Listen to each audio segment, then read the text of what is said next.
Hello students, हम यहाँ पे क्लास 10th का चैप्टर नंबर फर्स्ट साइंस का देखेंगे। इसमें इसका नाम है केमिकल रिएक्शन एंड इक्वेशन। इसको मैं आपको बहुत ही कम समय में इसका रिवीजन कराऊंगा।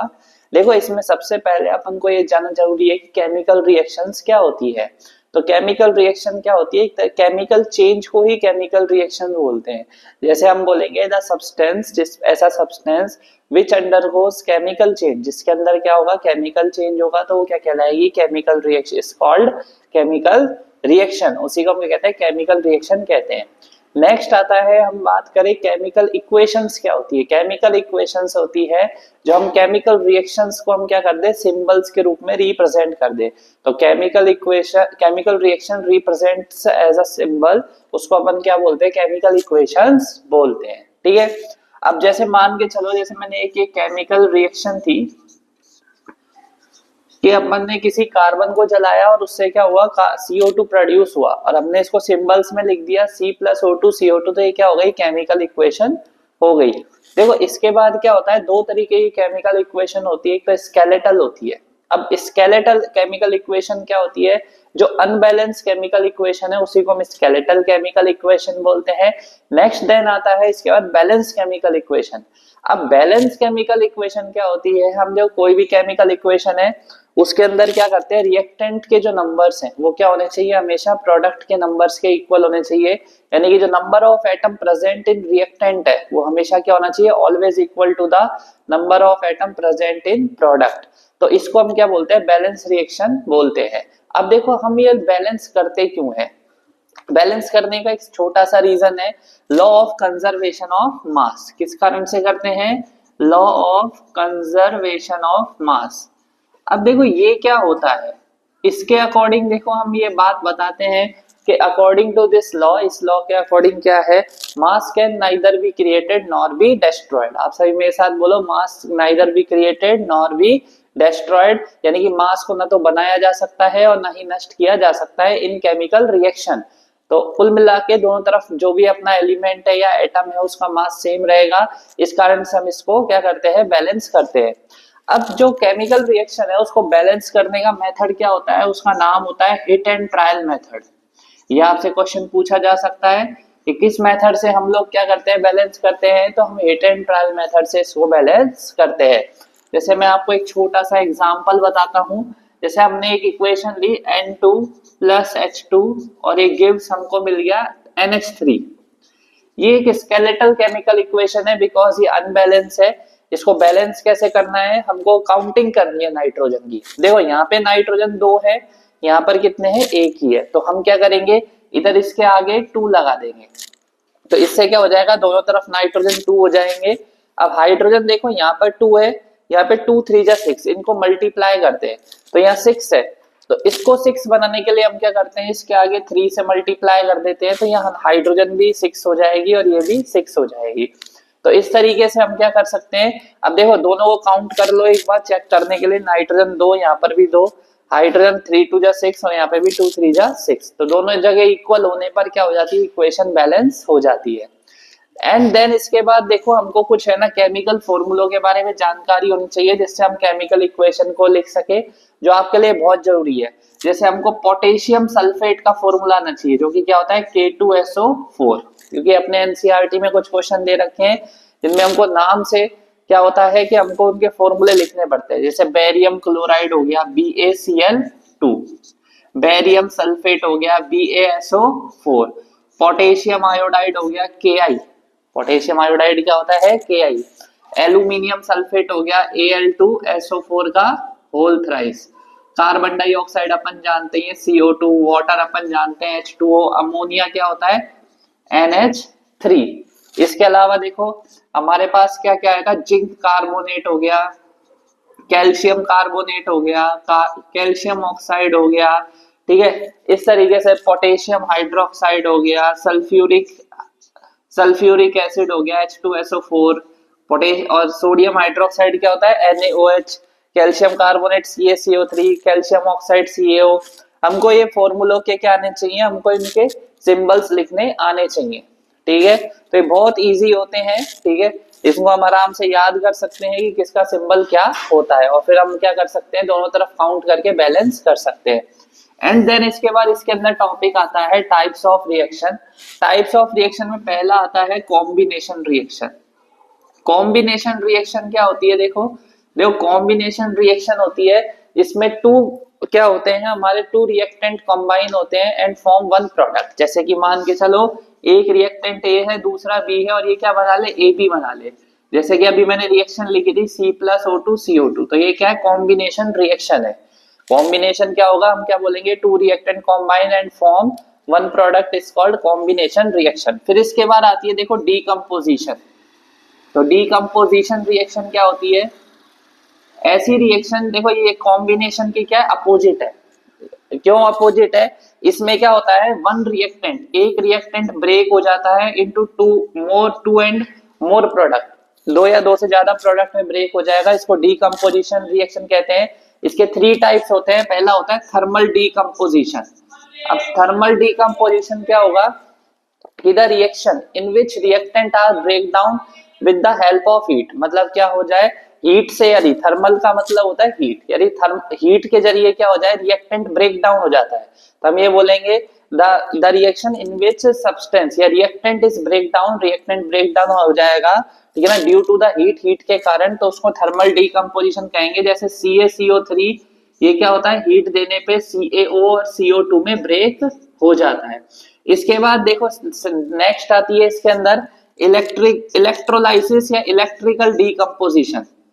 इसको इलेक्ट्रोलाइसिस भी बोलते हैं। जैसे अब मान के चलो इसमें क्या हो जाएगा, जो रिएक्टेंट ब्रेक डाउन होएगा इलेक्ट्रिसिटी चलाने पर। यदि हम क्या करते हैं, वाटर में इलेक्ट्रिसिटी प्रोड्यूस कराते हैं, तो यहाँ पे देखो हमको इस तरीके से प्रोडक्ट मिल जाते हैं, और ये बैलेंस करने के लिए मैंने इसके आगे 2 लगा दिया, ठीक है। तो क्या हो गया, ये इलेक्ट्रिसिटी ऐसे वाटर में प्रोड्यूस कराएंगे तो हाइड्रोजन और ऑक्सीजन में ब्रेक हो जाएगा। तो आप देख रहे हैं इसमें एक रिएक्टेंट ब्रेक होके 2 और मोर प्रोडक्ट बना रहा है। नेक्स्ट इसके अंदर आती है फोटोलाइसिस, ठीक है, या फोटोलिटिक डीकम्पोजिशन। इसमें क्या होता है, जैसे AgCl जो है, इसमें जैसे सनलाइट इस पे डलती है, तो ये क्या होता है, सिल्वर और क्लोराइड में ब्रेक हो जाता है। तो ये अपन को तीनों एग्जाम्पल याद रखने हैं। ये क्या होता है, फोटोकेमिकल डीकम्पोजिशन होता है, जो कि बहुत इजी सा है, ठीक है। ये क्या है, डीकम्पोजिशन रिएक्शन के पार्ट है तीनों ही। इसमें बस अपन को इतना लिखना है, रिएक्टेंट जो है वो ब्रेक डाउन होएगा किसके कारण, थर्मल के कारण, यानी हीट के कारण, इसमें इलेक्ट्रिसिटी के कारण, इसमें सनलाइट के कारण। फिर देखो एक इसमें फोटोग्राफी रिएक्शन भी होती है, इसको फोटोग्राफिक रिएक्शन बोलते हैं। ये जो लास्ट वाली रिएक्शन है, इसमें एक मेन रिएक्शन जो होती है वो AgBr वाली होती है। इसमें क्या होता है, AgBr जो है यानी कि सिल्वर ब्रोमाइड, ये क्या होता है, सिल्वर और ब्रोमीन में क्या हो जाता है, ब्रेक हो जाता है। तो अब देखो ये दोनों एक दूसरे की उल्टी है, इसमें दो मिलकर एक बन रहे थे, इसमें एक टूट के क्या बन रहा है, 2 प्रोडक्ट बन रहे हैं। देखिए अब देखो इसमें नेक्स्ट आ जाता है एक्सोथर्मिक एंड एंडोथर्मिक रिएक्शन।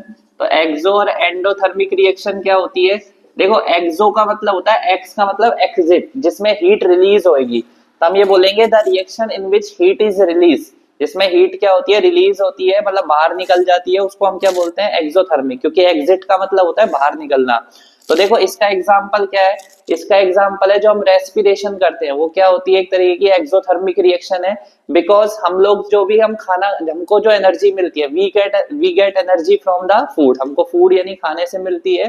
फिर क्या होता है, देखो ये फूड हमारे जो शरीर में एब्जॉर्ब होता है, food absorb like the carbohydrate, carbohydrate के रूप में होता है। देन कार्बोहाइड्रेट क्या करता है, हमारी सेल के अंदर जाता है, और सेल में क्या होगा, जो माइटोकॉन्ड्रिया में ऑक्सीजन के साथ जुड़कर क्या करता है, एनर्जी प्रोड्यूस करता है। तो हम ये बोलेंगे carbo in mitochondria carbohydrate react with the oxygen and convert into oxygen, convert into energy. तो हमको क्या होती है, कुल मिला के in this reaction energy is release, इसमें एनर्जी रिलीज हुई तो हमारी, सो रेस्पिरेशन रिएक्शन को ही अपन क्या बोलते हैं, इसके अंदर हम लोग इसको एक्सोथर्मिक रिएक्शन बोलेंगे, बिकॉज हीट इसके अंदर रिलीज होती है। देखो ये बुक में क्वेश्चन भी है, तो हमको बताना पड़ता है कि इसमें हम एनर्जी ऑब्टेन करते हैं फूड से, और फूड में क्या होता है, कार्बोहाइड्रेट, कार्बोहाइड्रेट रिएक्ट करता है ऑक्सीजन से and get energy for our chemical activities.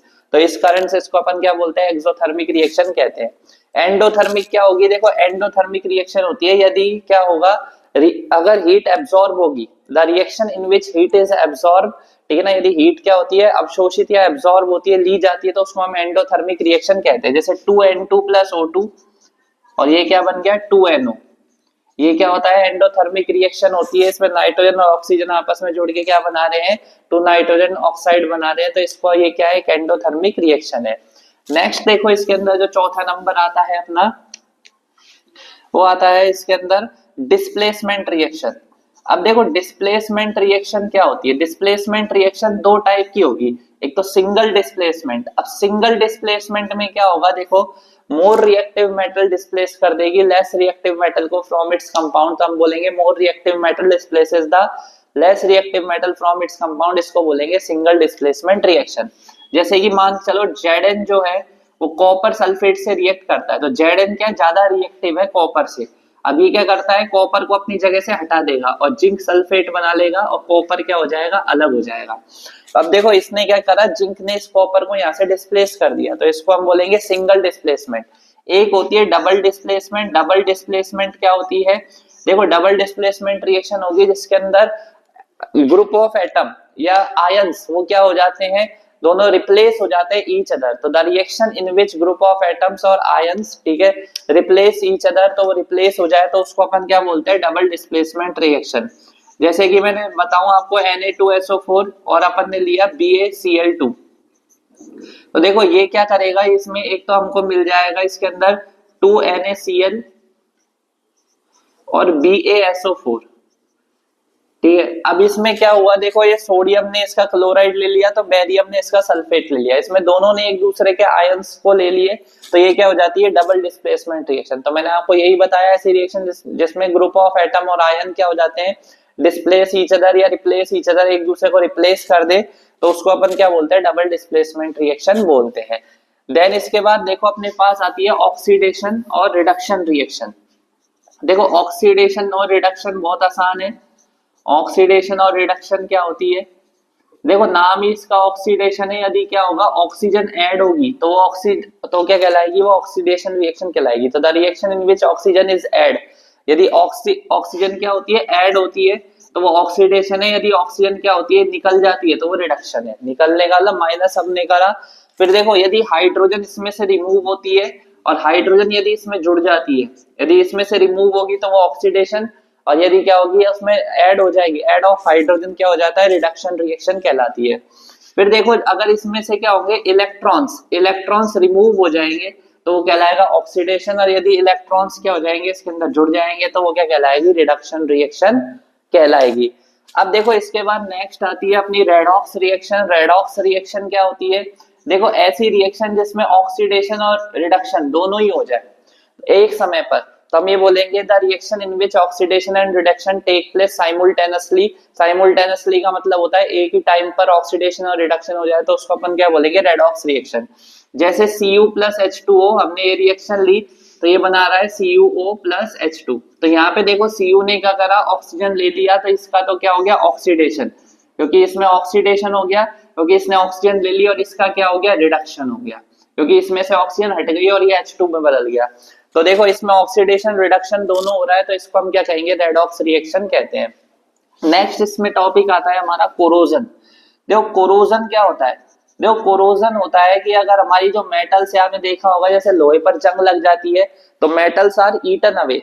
Eaten away का मतलब होता है खराब होती जाती है, डैमेज होती जाती है by the reaction of air, water and water vapour. Air के कांटेक्ट में आके, वाटर के कांटेक्ट में आके से हमारा लोहा गल जाता है, तो उसको अपन क्या बोलते हैं, कोरोजन बोलते हैं। अब देखो इसमें क्या होता है, जैसे हमारे सिल्वर पर ब्लैक कोटिंग होना, coating on silver, black coating on silver या ग्रीन कोटिंग ऑन कॉपर, ये सब इसके एग्जांपल है। तो कोरोजन क्या हो जाएगा, मेटल का खराब होना ही कोरोजन कहलाता है। अब इसको बचा कैसे कह सकते हैं, we apply paint on the surface of metal, surface of metal पे पेंट कर दे, ग्रीस लगा दे उस पे, तो उसको हम क्या कर सकते हैं, बचा सकते हैं। नेक्स्ट इसके अंदर जो टॉपिक आता है वो आता है रेंसिडिटी। देखो रेंसिडिटी का मतलब होता है सड़ना। अब इसमें क्या होगा, जो ऑयल और फैट कंटेनिंग फूड होगा, स्लोली ऑक्सीडाइज, स्लोली क्या हो जाएगा, ऑक्सीडाइज हो जाएगा in the presence of oxygen, और उसका एंड देन टेस्ट और स्मेल क्या हो जाएगी उसकी, चेंज हो जाएगी and then food get rancid, और फूड क्या हो जाएगा, खराब हो जाएगा। तो इसको हम क्या बोलते हैं, रेंसिडिटी कहते हैं। तो fat and oil containing food slowly oxidise, slowly धीरे धीरे क्या होता है, हम खुले में रख देते हैं तो ऑक्सीडेशन हो जाता है, और उसमें क्या होती है, दे गेट फाउल स्मेल, उसमें गंदी स्मेल आने लग जाती है, ठीक है। और टेस्ट विल बी चेंज, और टेस्ट भी चेंज हो जाता है, इट इज कॉल्ड रेंसिडिटी। इसको बचाने के लिए अपन क्या करेंगे, अगर अपन को फूड को बचाना है, कीप इन रेफ्रिजरेटर, रेफ्रिजरेटर में रखो। और जैसे जो चिप्स वगैरह के पैकेट्स आते हैं उनमें नाइट्रोजन फिल करते हैं, because nitrogen is less reactive than oxygen. तो उसमें क्या होता है, नाइट्रोजन को फ्लश किया जाता है, nitrogen flush in the chips packet. इसके अलावा हम लोग क्या कर सकते हैं, एयर टाइट कंटेनर में फूड को रख सकते हैं, the food keep on the air tight containers.